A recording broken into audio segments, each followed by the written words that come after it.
नमस्कार विद्यार्थी मित्र मैत्रिणींनो, एमपीएससी क्रॅक इट या आपल्या युट्यूब चॅनलवरती तुमचं पुन्हा एकदा स्वागत आहे. सायन्सची सिरीज आपण स्टार्ट केलेली होती. त्याच्यामध्ये लास्ट लेक्चरमध्ये आपण प्रॅक्टिस क्वेश्चन घेतलेले आहेत. तिसरा जो पार्ट आहे आपला लिव्हिंग बर्ड, याच्यामध्ये टॅक्झॉनॉमीचा थोडासा पार्ट आपला राहिलेला आहे. तर याच्यामध्ये जास्त काही अवघड नाहीये, फक्त हा जो क्रम तुम्हाला दिसतोय, खालून सुरुवात करा किंवा वरून सुरुवात करा. बायोलॉजिकल क्लासिफिकेशन मी तुम्हाला लास्ट लेक्चरमध्ये शिकवलं होतं. याच्यामध्ये classification in biology is a method of scientific taxonomy used to group and categorize organism into groups such as genus और स्पेसीज. ठीक आहे, आणि या ग्रुपला म्हणतात टॅक्झॉन. इथं तुम्हाला ग्रुप दिलेले आहेत. स्पेसीज आहे, जीनस आहे, फॅमिली आहे, ऑर्डर आहे, क्लास आहे, फायलम आहे, किंगडम आहे, डोमेन आहे आणि लाईफ आहे. तर हे तुम्हाला उलटा सुलटा क्रम कसाही विचारू शकतात. तुम्हाला टॅक्झॉन म्हणजे काय, टॅक्झॉनॉमी म्हणजे काय, असलं काहीही आयोग विचारत नाही. टू द पॉइंट आयोग तुम्हाला क्वेश्चन विचारतं, तर इथं तुमचा क्वेश्चन बनतो. व्यवस्थित करून ठेवा. ठीक आहे, अशा प्रकारे इमेज बघितल्यानं तुम्हाला या गोष्टी क्लिअर होत जातात. स्पेसीज हा सर्वात छोटा भाग येतो, बरोबर. तिथपासून तुम्ही कुठपर्यंत जाता, किंगडम पर्यंत जाता. हायरार्की आहे ही बायोलॉजिकल क्लासिफिकेशनची, लक्षात ठेवा.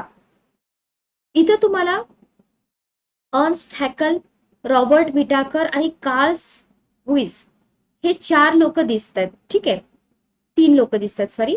यांनी काय केलं बघा, हे बायोलॉजिस्ट आहेत, तर यांनी प्रयत्न केला ऑर्गॅनिझम क्लासिफाय करण्याचा. ठीक आहे, तर ब्रॉड कॅटेगरीज त्याला नाव दिलं किंगडम.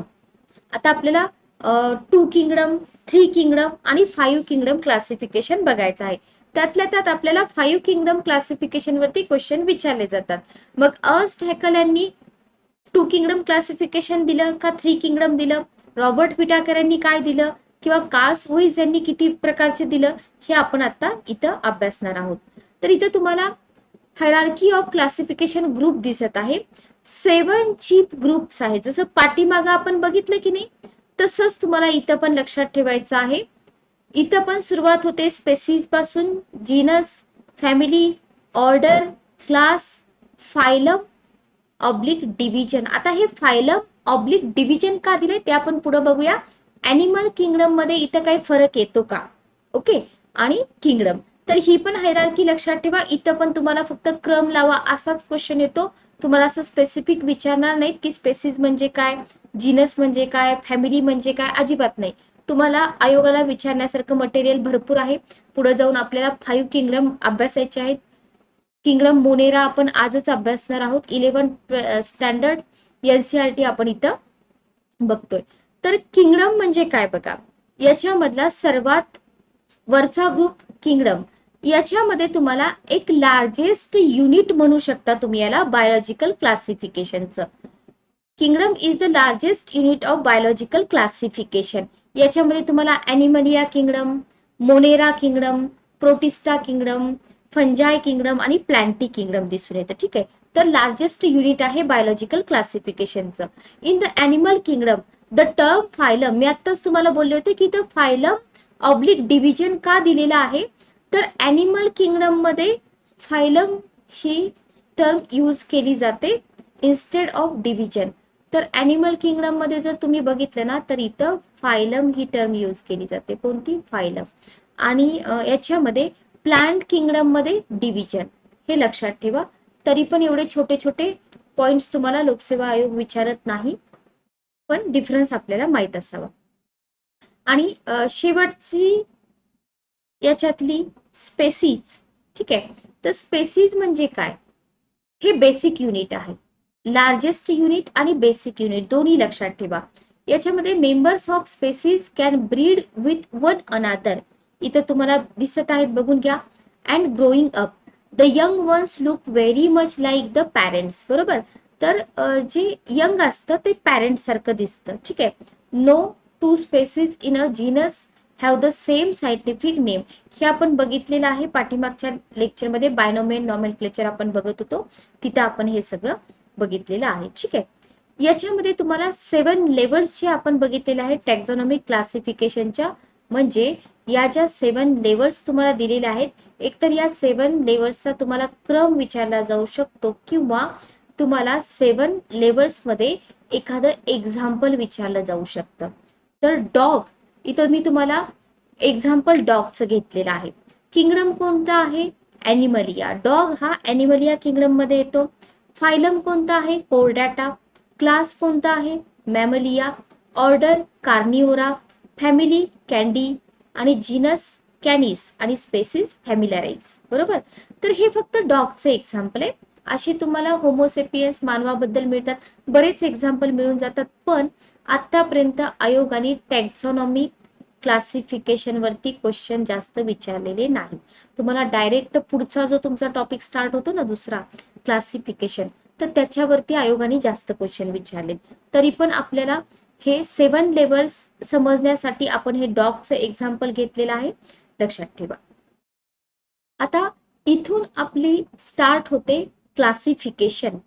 तर सुरुवातीला लक्षात घ्या, टू किंगडम क्लासिफिकेशन 1758 मध्ये कुणी दिलं? कार्ल लिनियस यांनी दिलं. कोणते 2 किंगडम त्यांनी सांगितले? ते प्लॅन्टी आणि ॲनिमलिया. टू द पॉइंट जावा. तुम्हाला सगळं एनसीईआरटी वर्ड टू वर्ड करायची गरज नाही. जे क्वेश्चन लोकसेवा आयोग विचारेल किंवा विचारले तेच तुम्हाला करायचे आहेत. तर टू किंगडम, प्लॅन्टी आणि ॲनिमलिया कुणी दिलं? कार्ल लिनियस यांनी दिलं. ठीक आहे. आता प्लॅन्टी मध्ये त्यांनी कशाचा समावेश केला बघा? अल्गी, फंगाय, बॅक्टेरिया, ब्रायोफायटा, टेरिडोफायटा आणि स्पर्मॅटोफायटा. इकडे ॲनिमलिया मध्ये बघा, पोरीफेरा आहे, मॉलुस्का आहे, ॲनिलिडा आहे, कोर्डाटा आहे, निमॅन्थी हेल्मिंथस आहे, प्लॅन्टी हेल्मिंथस आहे. तर हे सगळं त्यांनी ॲनिमलिया मध्ये टाकलं. पण हे जे तुम्हाला टू किंगडम सिस्टीम दिसत आहे ना, ही सिस्टीम परिपूर्ण नाही. ठीक आहे. Okay, clear. याच्यानंतर आली three kingdom classification. Three kingdom classification Ernst Haeckel यांनी आणली. कधी आणली? 1866 मध्ये. यांनी काय केलं? यांनी फक्त प्रोटिस्टा ऍड केला. ओके. प्लॅन्टी आणि ॲनिमलिया हे तर 2 आधी पण आपण बघितले होते. प्लॅन्टी आणि ॲनिमलिया कार्ल लिनियस यांनी सांगितलेलं. अर्स्ट हॅकल यांनी थ्री किंगडम. तुम्हाला जोड्या लावामध्ये पण विचारले जाऊ शकतं की टू किंगडम कोणी दिली, थ्री किंगडम कोणी दिली आणि 5 किंगडम कोणी दिली. ओके. प्लॅन्टी म्हणजे ऑल प्लांट्स, ॲनिमलिया म्हणजे ऑल ॲनिमल्स आणि प्रोटिस्टा म्हणजे युनिसेल्युलर ऑर्गॅनिझम. नाव लक्षात ठेवा, अर्स्ट हॅकल. Okay, clear. आता याच्यानंतर येतात मेन पर्सन. यांचा फोटो तुम्हाला इथे दिसत आहे, Robert Whittaker. Introduced the 5 kingdom classification system. याच्यावरती क्वेश्चन पण विचारला जातो की R.H. विटाकर, रॉबर्ट विटाकर यांनी 5 किंगडम क्लासिफिकेशन दिलं का? आता इथे तुम्हाला विटाकर्स 5 किंगडम क्लासिफिकेशन दिसत आहे. Kingdom Protista, kingdom Monera, kingdom Fungi, kingdom plants आणि किंगडम ॲनिमलिया. याच्यामध्ये तुम्हाला एक्झाम्पल पण दिलेत बघा. किंगडम प्रोटिस्टा मध्ये तुम्हाला अल्गी आणि प्रोटोझॉन्स, मोनेरामध्ये बॅक्टेरिया, फंजाय मध्ये मशरूम, ईस्ट आणि मोल्ड, प्लॅन्टीमध्ये ब्रॉड लिव्ड ट्रीज. याच्यानंतर फर्न पण येतं याच्यामध्ये, मॉसेस पण याच्यामध्ये येतात. ॲनिमलियामध्ये इन्सेक्ट्स, याच्यामध्ये तुम्हाला अर्थवर्म्स दाखवलेले आहेत, स्पंज दाखवलेले आहेत. हे सगळं आपण पुढे बघणारच आहोत. 5 किंगडम क्लासिफिकेशन. ठीक आहे. तर हे झालं टू द पॉइंट.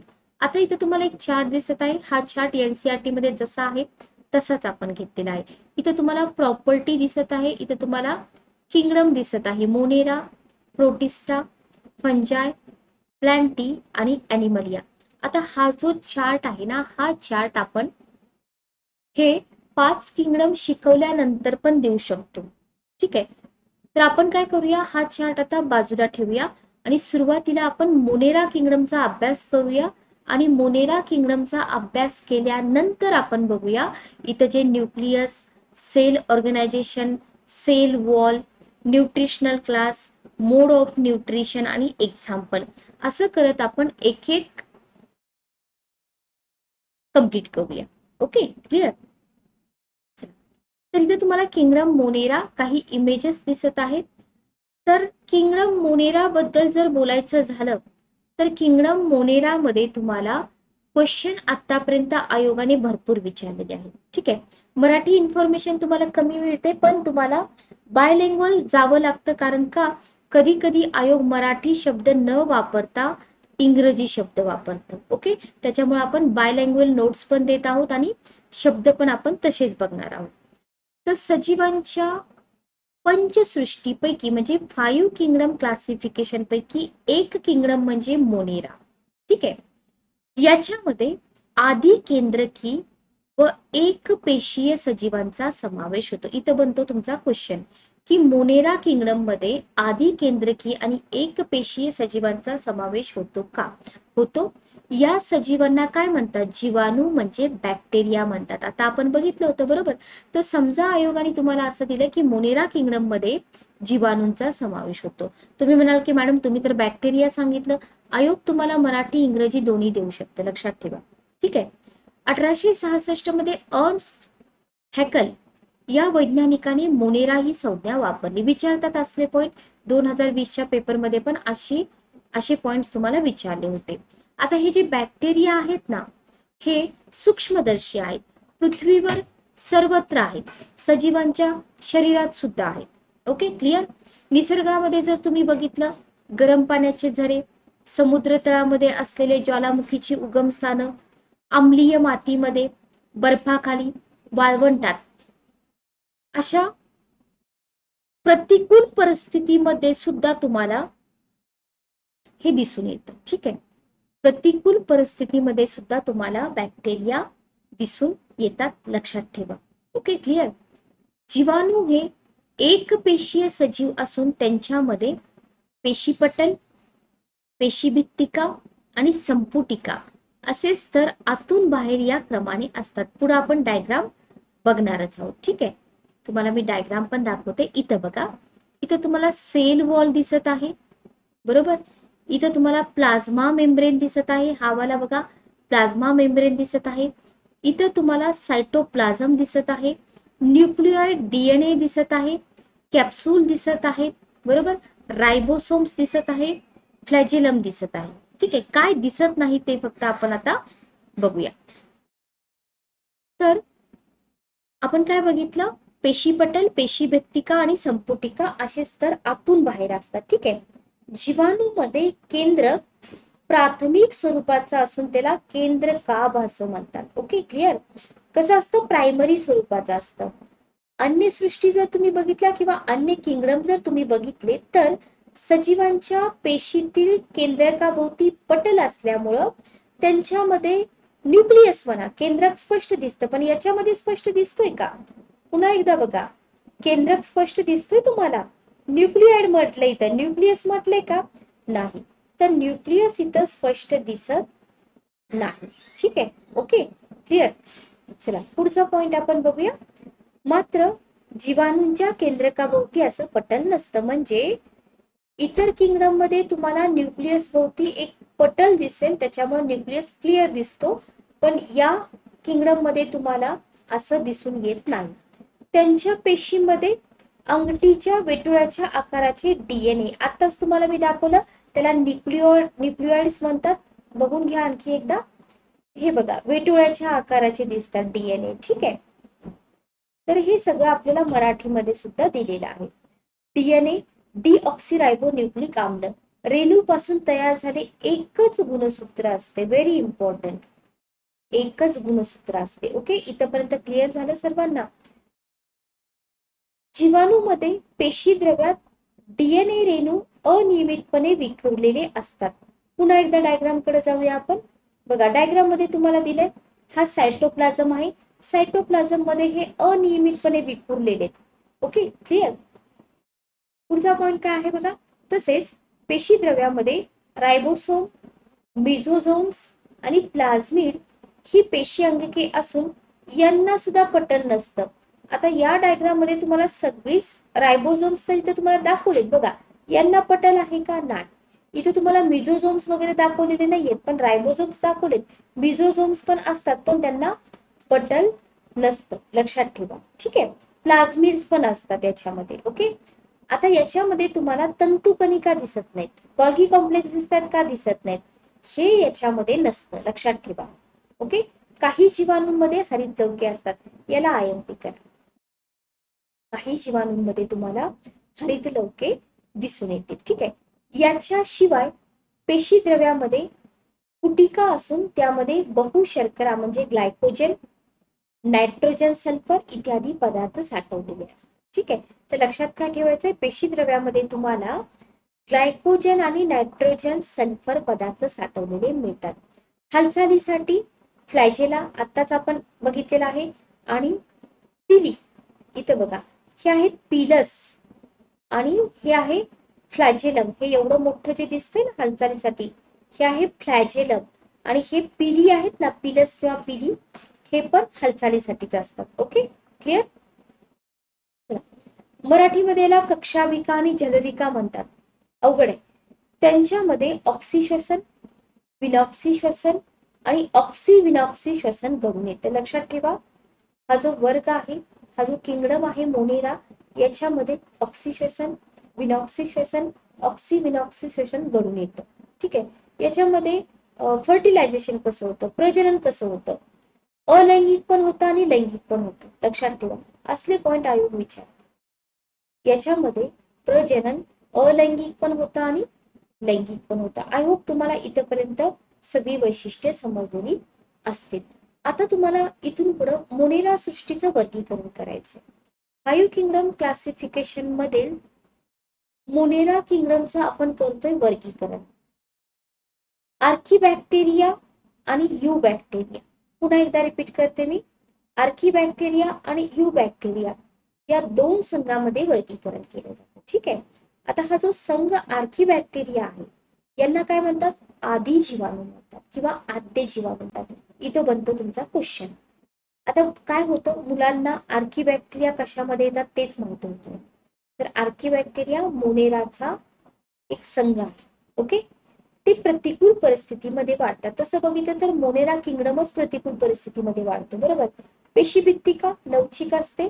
आता आपण काय बघितलं, मोनेरा सृष्टीचं वर्गीकरण दोन संघात केलं, बरोबर, आर्किबॅक्टेरिया आणि यू बॅक्टेरिया. आता या आर्किबॅक्टेरियाचं पण तुम्हाला तीन प्रकारामध्ये वर्गीकरण करायचं आहे, उष्ण मिथेन आदिवासी आणि लवण आदिवासी. याला एक नंबर देऊ, उष्ण आदिवासी, मिथेन आदिवासी आणि लवण आदिवासी. आता उष्ण आदिवासी म्हणजे कोणतं, नावावरून माहिती असतं आपल्याला, गरम पाण्याचे झरे, वाळवंट, समुद्राच्या तळाशी जे ज्वालामुखीचे उगमस्थान असतात, तिथं तुम्हाला हे आढळतात. उदाहरणार्थ पायरोलोबस फ्युमेरी, असे एक्झाम्पल तुम्हाला आयोग विचारतं. पायरोलोबस फ्युमेरी हे कोणत्या किंगडमचं एक्झाम्पल आहे. समजा तिथे तुम्हाला आर्किबॅक्टेरिया नाही दिलं आणि डायरेक्ट मोनेरा किंगडम दिलं, तर उत्तर येईल का, डेफिनेटली येईल, बरोबर. सेकंड आहे मिथेन आदिवासी जीवाणू. रवंथ करणाऱ्या प्राण्याच्या आतड्यामध्ये तुम्हाला आर्किबॅक्टेरिया मिळतात. हे असतात मिथेनोबॅक्टेरियम ब्रँटी, व्हेरी इम्पॉर्टंट, मिथेनोबॅक्टेरियम ब्रँटी. लवण आदिवासी, लवण म्हणजे आपल्याला माहिती खारं पाणी किंवा मजूर पाणी, याच्यामध्ये हॅबॅप्रिकम, हॅबॅप्रिकम सलायनम हे आर्किबॅक्टेरिया मिळतात. तर तुम्हाला पुन्हा एकदा मी रिपीट करते, आपण मोनेरा सृष्टी बघतोय. मोनेरा सृष्टीला आपण पुन्हा दोन संघामध्ये विभागतो, आर्किबॅक्टेरिया आणि यू बॅक्टेरिया. आर्किबॅक्टेरिया यांना तुम्ही आदी जीवाणू म्हणू शकता किंवा आद्य जीवाणू पण म्हणू शकता. ठीक आहे. ते प्रतिकूल परिस्थितीमध्ये वाढतात. पुन्हा त्याचे तुम्ही तीन भाग केले आर्किबॅक्टेरियाचे, उष्ण आदिवासी, मिथेन आदिवासी, लवण आदिवासी. उष्ण म्हणजे गरम ठिकाणी मिळणारे, मिथेन म्हणजे रवंथ करणाऱ्या प्राण्याच्या आतड्यात मिळणारे बॅक्टेरिया, आणि लवण म्हणजे खाऱ्या पाण्यात मिळणारे बॅक्टेरिया. एक्झाम्पल लक्षात ठेवा. इथे तुम्हाला हेच कंटेंट इंग्लिश मध्ये दिलेलं आहे. याला यू बॅक्टेरियाला ट्रू बॅक्टेरिया सुद्धा म्हणतात, बरं का. आता जो आपण यू बॅक्टेरिया आणि आर्किबॅक्टेरिया बघतोय ना, तर यातल्या यू बॅक्टेरियाला ट्रू बॅक्टेरिया म्हणतात. याच्यामध्ये तुम्हाला हेट्रोट्रोपिक बॅक्टेरिया आणि ऑटोट्रोपिक बॅक्टेरिया मिळतात. इथं आपण काय बघतो, हॅलोफिलस, सॅल्टिएरियाज, थर्मोॲसिडोफिल्स हॉट स्प्रिंग, आता हे मराठी नावं आणि इंग्लिश नावं लक्षात ठेवा. मिथिनोजेन्स, मार्शी एरियाज. आता होतं काय, अयोग मार्शी एरियाज वापरू शकतो शब्द, मिथेनोजेन्स वापरू शकतं आणि मराठी पण वापरू शकतं. ठीक आहे. आता इथे यू बॅक्टेरियामध्ये ऑटोट्रॉपिकचे पुन्हा 2 टाईप पडतात आणि या 2 टाईप वरती आयोगाने विचारला होता क्वेश्चन. किमो ऑटोट्रॉप्स आणि फोटो ऑटोट्रॉप्स. लक्षात ठेवा, सोपं आहे. किमो म्हणजे केमिकल, फोटो म्हणजे प्रकाश संश्लेषण, बरोबर. याच्यामध्ये सल्फर बॅक्टेरिया आणि सायनो बॅक्टेरिया. इतकं सोपं आहे. पण जेव्हा तुम्ही मराठी आणि इंग्रजी सायमल्टेनियसली करताना तेव्हा तुम्हाला हे सोपं जातं. नाहीतर काय होतं, इंग्रजी समजतं तर मराठी समजत नाही, मराठी समजतं तर इंग्रजी समजत नाही, असं होतं. ही एक्झाम डायग्राम तर आपण बघितलेली आहे. आता दुसरा संघ आपण बघूया, संघ यू बॅक्टेरिया. आताच आपण बघितलं, याला म्हणतात ट्रू बॅक्टेरिया.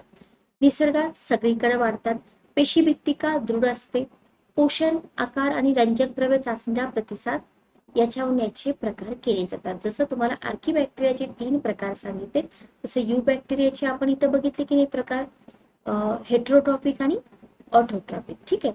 तर आता इथं बघा, स्वयंपोषी आणि परपोषी, हेट्रोट्रॉपिक आणि ऑटोट्रॉपिक. स्वयंपोषी बॅक्टेरिया स्वतःचा अन्न स्वतः तयार करतात, प्रकाश संश्लेषण आणि रसायन विघटनकारी. बघा, जे तुम्हाला मी इंग्लिश मध्ये दिले, किमो ऑटोट्रॉप्स आणि फोटो ऑटोट्रॉप्स. ठीक आहे. तर प्रकाश संश्लेषी यू बॅक्टेरिया लेक्चर जेव्हा तुम्ही बघाल तेव्हा तुम्हाला हे समजलं का आणि सोपं वाटलं का, कमेंट बॉक्स मध्ये नक्की सांगा, म्हणजे तुम्हाला एनसीईआरटी समजते का. प्रकाश संश्लेषी यू बॅक्टेरिया त्यांच्यात असलेल्या हरितद्रव्याच्या मदतीने, आपण काय बोललो होतो की काही बॅक्टेरियामध्ये हरितद्रव्य आढळतं, बरोबर. तर त्यांच्यात असलेल्या हरितद्रव्याच्या मदतीने ते स्वतःचे अन्न तयार करतात. उदाहरण लक्षात ठेवा, जर तुम्हाला फोटो ऑटोट्रॉपिक यू बॅक्टेरियाचे एक्झाम्पल विचारले तर नॉस्टॉक आणि अॅनाबिना विचारले नाही, विचारतातच. आणि रसायन विघटनकारी यू बॅक्टेरिया हे नायट्रेट आणि अमोनियाचं विघटन करतात, रसायनांचं विघटन करतात. उदाहरणार्थ लॅजिओनेला आणि सेलेनोमोनास. इतकं सोपं आहे. जेवढ्या नोट्स मी तुम्हाला देते तेवढ्याच नोट्स करा, याच्या बाहेर तुम्हाला करायची गरज नाही. आणि बघा, हे सगळं कंटेंट कुठल्या पुस्तकामध्ये तुम्हाला एकाच ठिकाणी मिळतं का, शक्यतो तर मिळणार नाही, लक्षात ठेवा. ठीक आहे. आता बघूया आपण परपोषी बॅक्टेरिया. स्वयंपोषी बघितलं. परपोषी बॅक्टेरिया परजीवी, मृतोपजीवी, सहजीवी. फक्त वाचण्याकडे लक्ष देऊ नका, शब्दांवरती लक्ष द्या. परपोषी याची गट आहे. ठीक आहे. परपोषी बॅक्टेरिया सिंपल आहे, अन्नासाठी दुसऱ्यावर अवलंबून असतात, बरोबर. आता हे दुसऱ्यावरती अवलंबून असतात पण घातक असतात ते, बरोबर. रिकेट्सिया क्विंटाना खंदक ज्वराचा जीवाणू, मायक्रोबॅक्टेरियम लेप्री कुष्ठरोगाचा जीवाणू. बघा, हा जीवाणू कुष्ठरोग्याला त्रास देतो की नाही, म्हणजे घातक असतात. साल्मोनेला एंटेरिका, क्लॉस्ट्रिडियम टिटॅनी धनुर्वाताचा जीवाणू. सगळ्या आयोगाने विचारले की नाही, सोपं आहे. आणि हेच आपल्याला वारंवार काय करायचं आहे, रिवाइज करायचं आहे. मृतोपजीवी, बघा, सजीवांच्या मृत शरीरावर वाढतात, त्यांचं विघटन घडवून आणतात. झायमोमोनास ॲझिटोबॅक्टर, झायमोमोनास ॲझिटोबॅक्टर. सहजीवी यू बॅक्टेरिया हे आश्रयींवर वाढतात आणि आश्रयींसाठी उपकारक ठरतात. उदाहरणार्थ ॲशेरिकिया कोलाय, उदाहरणार्थ ॲशेरिकिया कोलाय. आकार कसा असतो बघा. आता इथं काय होतं माहिती का, परपोषी यू बॅक्टेरियाचे आपण 3 प्रकार बघितले, परजीवी, मृतोपजीवी आणि सहजीवी, सिम्बायोसिस. बघा, परजीवीमध्ये काय असतं, आश्रयींवर अवलंबून असतात पण आश्रयींना घातक असतात. सहजीवीमध्ये आश्रयींवर वाढतात पण आश्रयींसाठी उपकारक ठरतात. ठीक आहे. ओके, ॲशेरिकिया कोलायवरती भरपूर क्वेश्चन आलेले आहेत. आता आकार बघा, या प्रकारामध्ये जीवाणूंचे आकार कसे असतात, वेगवेगळे असतात आणि त्याच्यानुसारच त्याचं वर्गीकरण सुद्धा केलं जातं. बघूया आपण. बघा, इथे तुम्हाला दिलेले आहेत गोलाणू, हेलोकॉकस, सेडिमनीकोला. एक्झाम्पल लक्षात ठेवा. दंडाणू, इथं कोकाय, बॅसिली आणि ऑदर्स हे प्रकार तुम्हाला दिलेले आहेत. ठीक आहे. इंग्लिश आणि मराठी दोन्ही आहेत. दंडाणू बॅसिलस सेरियस, इथं बघा, बघून घ्या, चेन ऑफ बॅसिली. एशिरकिया कोलाय आहे. मळसूत्री फिब्रिओ कॉलरी आहे. ठीक आहे, इथे दिलेलं आहे तुम्हाला फिब्रियस, फिब्रिओ कॉलरी. स्पिरिलिया आहे. त्याच्यानंतर इथं तंतुमय आहे बघा, स्पिरिलियम, इथे तंतू दिसतात का तुम्हाला? मायरस स्ट्रेप्टोमायसिस. ठीक आहे, तर हे सगळे एक्झाम्पल आपल्याला लक्षात ठेवायचे आहेत. इंग्लिशमध्ये लक्षात ठेवा, मराठीमध्ये लक्षात ठेवा, दोन्ही लक्षात ठेवलं तर तुम्हाला नक्कीच फायदा होईल. तर इथे जेवढे थ्रेड लाईक दिसत आहेत तुम्हाला म्हणजे तंतुमय. क्लिअर? तर हे सगळं आपल्याला लक्षात ठेवायचं आहे. आता ओव्हरऑल आपण या लेक्चरमध्ये जेवढं काही बघितलं तर त्याचा एक शेवट चार्ट तुम्ही रिवाइज करा. सुरुवात करा किंगडम मोनेरा इथून. आर्कीबॅक्टेरिया, युबॅक्टेरिया, सायनोबॅक्टेरिया, मायकोप्लाझ्मा, हॅलोफिल्स, थर्मोएसिडोफिल्स, मिथोनोजेन्स, ॲटोट्रॉपिक, हेट्रोट्रॉपिक आणि पुढं असा चार्ट तुम्ही स्वतःहून वाढवू पण शकता. ठीक आहे, तर किंगडम मोनेरा तुम्हाला समजलं का? कमेंट करून नक्की सांगा. जर समजलं नसेल आणि याच्यामधलं जर काही आणखी कंटेंट तुम्हाला वाटत असेल की एक्स्ट्रा पण मॅडमनी घ्यावं याच्या व्यतिरिक्त, तर तुम्ही कमेंट बॉक्समध्ये तसं मला सांगू शकता. फक्त आपला जो चॅनल आहे, आपल्या चॅनलला जास्तीत जास्त विद्यार्थी मित्र मैत्रिणींपर्यंत शेअर करा. भेटूया नेक्स्ट सेशन मध्ये नवीन कंटेंटसह. Good night, take care.